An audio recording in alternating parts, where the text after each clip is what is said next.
ومن أحسن قولا ممن دعا إلى الله. السلام عليكم ورحمة الله. إن الحمد لله والصلاة والسلام على رسول الله. ما بعد فأعوذ بالله من الشيطان الرجيم. بسم الله الرحمن الرحيم. إن الذين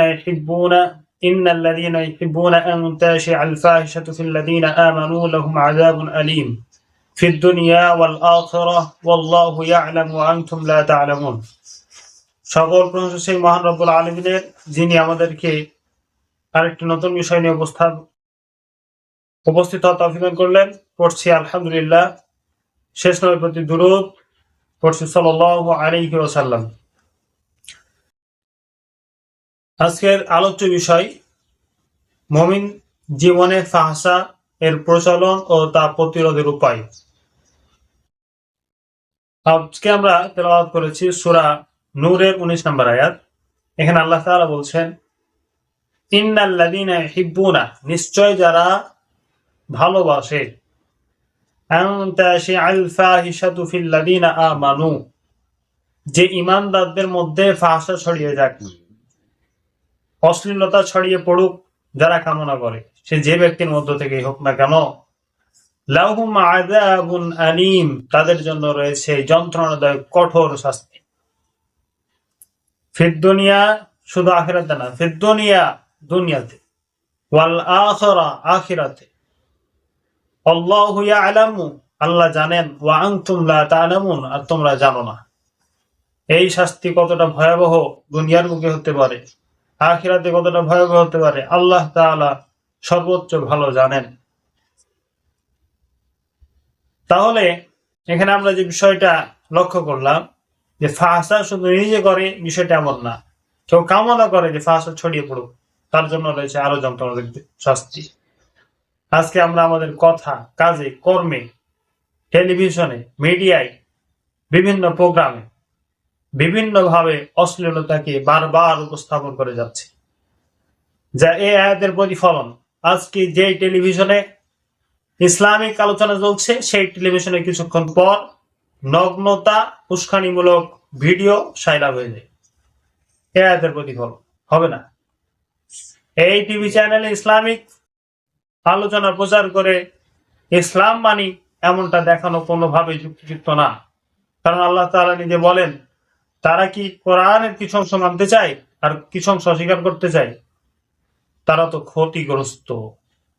অর্থাৎ মানতে হলে উদখুলু ফিস সিলমি কাফা, ইসলামের মধ্যে পরিপূর্ণভাবে প্রবেশ করা লাগবে, তাহলে সেটা ইসলাম হলো। আর নাহলে সেটা হচ্ছে মুনাফিকি। অর্থাৎ আমার মুসলিম দর্শক দরকার, অমুসলিম দর্শকও দরকার। আমি দর্শক বলছি, আমি ইসলামকে মানি না, ইসলামকে মানার চেষ্টাও করছি না, আমার ভিডিও কন্টেন্ট তা প্রমাণ করছে। তাহলে আমাদের যেসব টিভি চ্যানেল রয়েছে বা অন্যান্য মিডিয়া, সবাইকে সজাগ থাকতে হবে যে আমার মিডিয়া থেকে যাতে অশ্লীলতার প্রচার কোনোভাবেই না হয়, কোনো সিস্টেমে যেন না হয়। যে কোনো সাংস্কৃতিক অনুষ্ঠানের ক্ষেত্রে খেয়াল রাখতে হবে, প্রতিষ্ঠান পরিচালক, ডিসি, এসপি থেকে শুরু করে যে যেখানে আছে, তার দায়িত্ব হচ্ছে অশ্লীলতা মুক্ত প্রোগ্রাম উপহার দেওয়া। যদি না দিতে পারেন, তাহলে আল্লাহর কঠোর হুঁশিয়ারি, তাদের জন্য রয়েছে আযাব, লাহুম আযাবুন আলীম ফিদ দুনিয়া ওয়াল আখিরা, আখিরাতে আর দুনিয়াতে, দুই জায়গাতে তাদের জন্য কঠোর শাস্তি রয়েছে, অতএব সাবধান।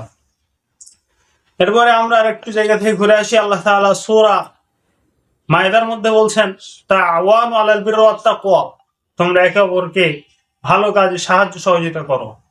ওয়ালা তাআওয়ানু আলাল ইসমি ওয়াল উদওয়ান, একে অপরকে খারাপ কাজে সাহায্য সহযোগিতা করিও না, আল্লাহ এটা নিষেধ। অতএব এসব কাজের মাধ্যমে আমরা যে অশ্লীলতাকে উস্কে দিচ্ছি, তা থেকে আমাদেরকে বিরত থাকতে হবে। যদি এসব কাজের মধ্যে দিয়ে আমাদের জীবন অতিবাহিত হয়, তাহলে তার প্রতিফল কি হতে পারে একটু ঘুরে আসি, চলেন। সূরা হামিম সাজদা আয়াত নাম্বার 29। আল্লাহ তাআলা কিয়ামতের ময়দানে আপনি যাদেরকে অশ্লীলতার মধ্যে ফেলেছিলেন, যাদেরকে উস্কানি দিয়েছিলেন, যাদেরকে আপনি কিছুক্ষণের জন্য সাময়িক ভোগের সুযোগ করে দিয়েছিলেন, তাদের কথা বলছেন, তারা আপনার ব্যাপারে কিয়ামতের দিন আল্লাহকে কি বলবে শুনে রাখুন। আল্লাহ তাআলা বলেন, ওয়াকালাল্লাযীনা কাফারু, এবং কাফেররা বলবে, রব্বানা, হে আমাদের রব। এখন রব বলে না, সেই দিন বলবে হে আমাদের রব, দোয়া কবুল করিয়ে ছাড়বে আপনার জন্য, আপনার বিরুদ্ধে। আরিনাল্লাযাইনি আযাল্লানা, ওদেরকে দেখে দাও যারা আমাদেরকে পথভ্রষ্ট করেছিল, যারা আমাদেরকে সিনেমা, নাটক, অশ্লীলতা, অশ্লীল সাংস্কৃতিক অনুষ্ঠান দেখিয়ে পথভ্রষ্ট করেছিল, তাদেরকে দেখে দাও। যারা আমাদেরকে কোরআন থেকে দূরে রেখেছিল, তাদেরকে দেখে দাও। মিনাল জিন্নি ওয়াল ইনস, সে হোক জিনের মধ্যে থেকে আর মানুষের মধ্যে থেকে। আপনি ডিসি হয়েছেন মানুষ, আর জিন তো শয়তান আছে, উভয়কে বলবে দেখে দাও, দেখি কই আছে ও, ওকে বের করে দাও। না যা আলহুমা, তাদেরকে ফেলবো। না যা আলহুমা, তাদেরকে রোপণ করব, তাদেরকে স্থাপন করব। কোথায়? তাহতা আকদামিনা, আমাদের পায়ের তলে ফেলবো। আমাদেরকে তারা পথভ্রষ্ট করেছিল। সেদিন ডিসি হয়েছিল, এসপি হয়েছিল, সেদিন তার হাতে একটা টিভি চ্যানেল ছিল, সেদিন তারা আমাদেরকে বাধ্য করেছিল। অতএব তাদেরকে দেখা দাও। তাহতা আকদামিনা লিয়াকুনা মিনাল আসফালিন, কেন দেখা দিবা হে রব? শুধু দেখা দিয়ে ছেড়ে দিও না, পায়ের তলে ফেলো, তাদেরকে পায়ে পিষ্ট করে জাহান্নামে যাব।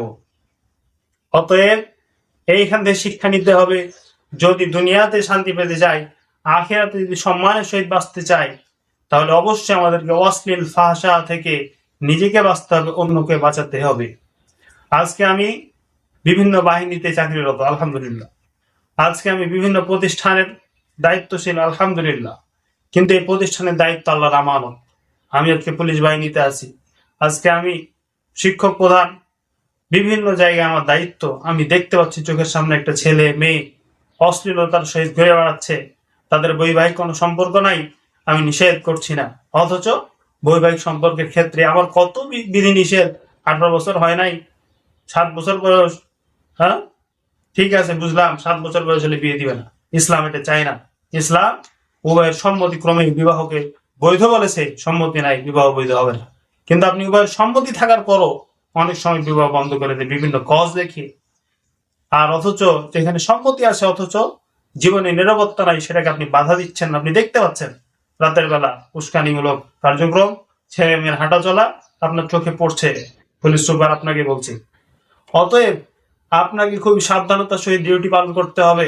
রাস্তাঘাটে কোনোভাবে যাতে কোনো ধরনের যৌন নিপীড়ন না হয়, কোনো ধরনের নারী যাতে অশ্লীলতার মধ্যে না থাকে, এটা আপনাকে নিশ্চিত করতে হবে। পরে যখন কোন একটা ঘটনা ঘটে যাবে, তখন আপনি বলবেন ঘটে গেছে, আল্লাহ ছাড় দিবে না। খুবই সাবধান। তো আল্লাহ আমাদের সকলকে নিজ নিজ জায়গা থেকে অশ্লীলতা মুক্ত জীবনযাপন করার তৌফিক দান করুন। এ কথা বলেই আমার সংক্ষিপ্ত আলোচনা শেষ করছি। ওমা আলাইনা ইল্লাল বালাগ। আল্লাহ আমাদেরকে কথাগুলো মানা এবং শেষ পর্যন্ত জান্নাতের পথিক হওয়ার তৌফিক দান করুন। আল্লাহুম্মা আমিন। ওয়া আখিরু দাওয়ানা আলহামদুলিল্লাহি রাব্বিল আলামিন। আসসালামু আলাইকুম ওয়া রাহমাতুল্লাহি ওয়া বারাকাতুহু।